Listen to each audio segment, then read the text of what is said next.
Istanbul, as Constantinople, capital city of the Byzantine Empire, as Istanbul, capital of the Ottoman Empire. More than 2,000 years of history steeped in great culture and international power struggles. In the Sea of Marmara, south of the Bosphorus that slices through the city, lies the island of Buyukada, the biggest of the Prince's Islands. A haven of peace and tranquility, 12 miles from the urban chaos of the city.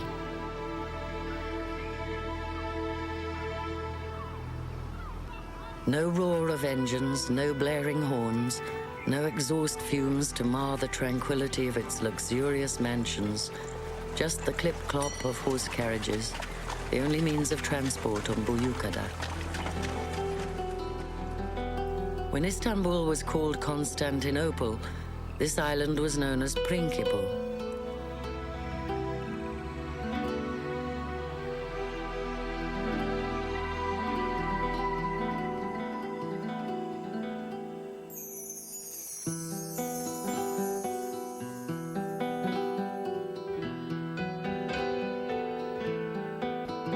Buyukada can be best described in the words of the German author Gustav Schlumberger, written 100 years ago.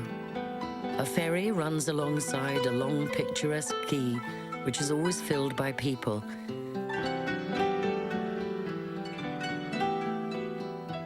Here, coffee houses are never empty. Various flowers and trees, cascades of ivies, white-flowered acacias, Judas trees, jasmine,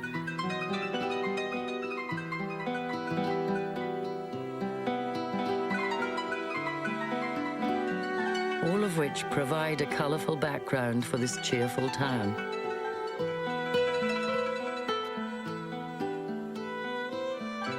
Its name came from its function, a place of exile for the princes of the city.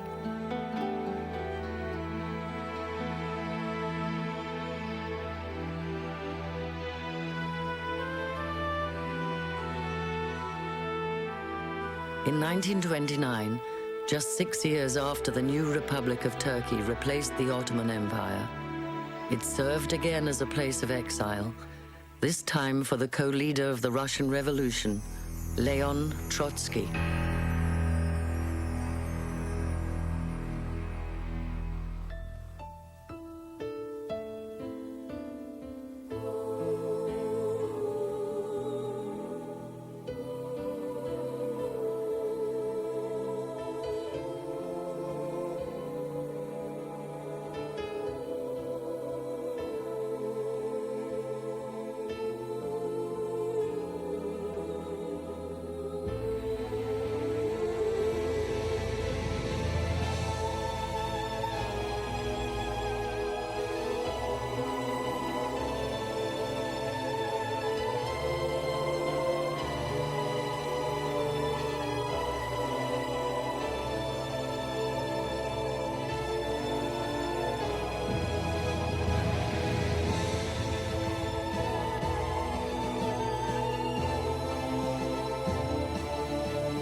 The seagulls meant that land was close by.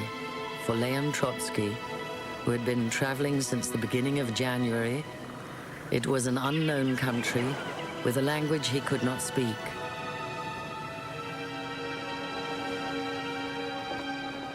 It would be home for the immediate future, or perhaps, as he feared, the place of his death at the hands of an assassin.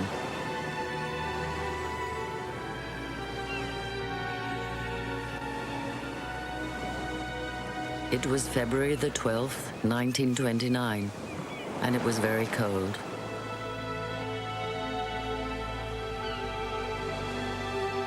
The Ilyich had left the Soviet port of Odessa on the Black Sea 6 days earlier.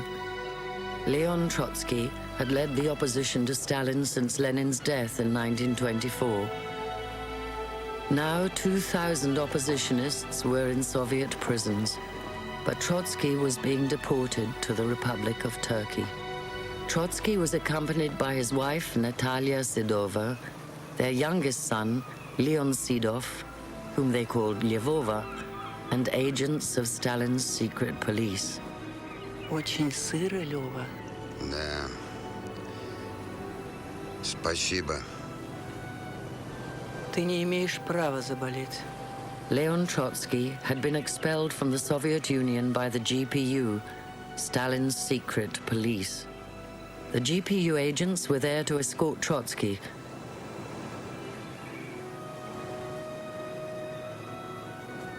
They were agents of Stalin's regime, which wanted to silence Trotsky. Сколько сил было отдано борьбе. Мы должны выстоять. В Турции оставаться опасно. Сталин на этом не успокоится. Вожди, победившей революции, рвут друг друга зубами. Я боюсь их. Они следят за нами от самой Алма-Аты. Сколько будет продолжаться этот кошмар? Неужели мы от них никогда не избавимся? Это их работа. Со временем они поймут, что на ложном пути. Сталин не сможет уничтожить всех наших последователей. Что ж, будем ждать и надеяться. Да, надо выждать.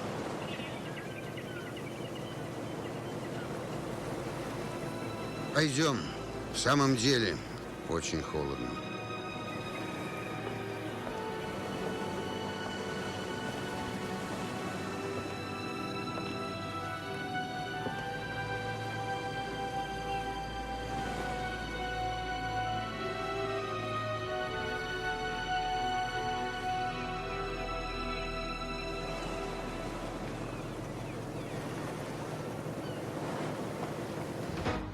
Stalin's secret police were not the only threat Trotsky faced in his new land of exile.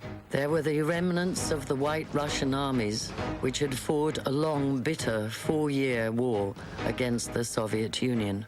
The last commander of the White Army, General Wrangel, had died the previous year, but many of the 150,000 men who had fled with him to Istanbul in 1920 were still there.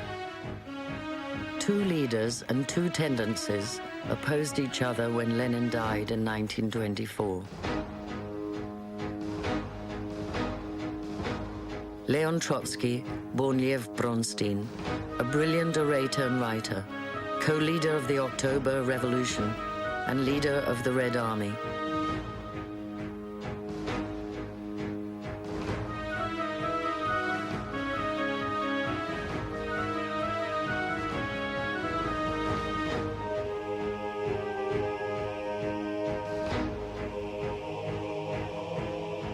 And Joseph Stalin, born Yosif Jugashvili, General Secretary of the Communist Party, who Lenin opposed and tried to remove in December 1922, making his views known in his political testament, which was suppressed during Stalin's lifetime.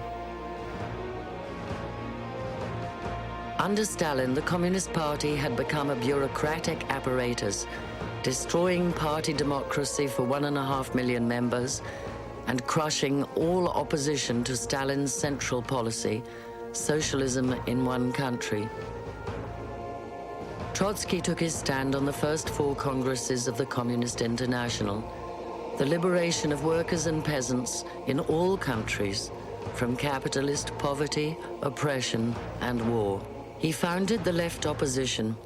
With the growing support of workers and young students in the Soviet Union, in 1927 the Communist Party's Central Committee expelled the left opposition and began arrests, exile, and imprisonment. The Tsars of Moscow and the Sultans of Constantinople had been sworn enemies for many centuries. But almost simultaneous revolutions in the 20th century had consigned both empires to history and created a wary solidarity between the young, new, but ideologically different regimes of Russia and Turkey.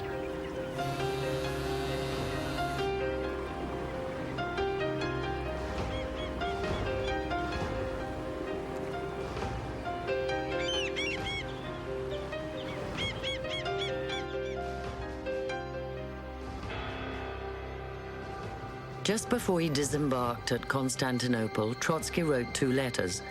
The first, angry one, was to the Central Committee of the Soviet Communist Party in Moscow. Stalin, the GPU, and the nationalist Turkish regime were conspiring against him, he wrote. And if he were to be killed during his Istanbul exile, the responsibility would lie with the Central Committee and, of course, Stalin. В Стамбуле нас убьют. Возможно. Не исключено, что у них есть соответствующие соглашения с турецким правительством. Если бы Сталин хотел, нас могли убить и здесь. Ведь на корабле никого, кроме агентов ГПУ, Нет. нет. Я знаю его стиль. Он будет выжидать, следить за нами. И только когда решит, что о нас все забыли, ликвидирует нас где-нибудь в третьей стране. The second letter, polite but ironic, was addressed to Mustafa Kemal Atatürk, the president of the new Turkish Republic.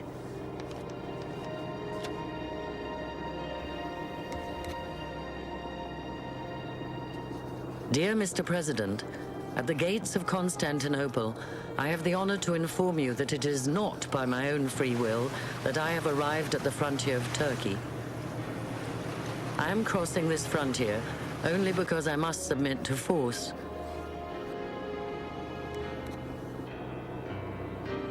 I would have preferred to go to a country I know and whose language I speak.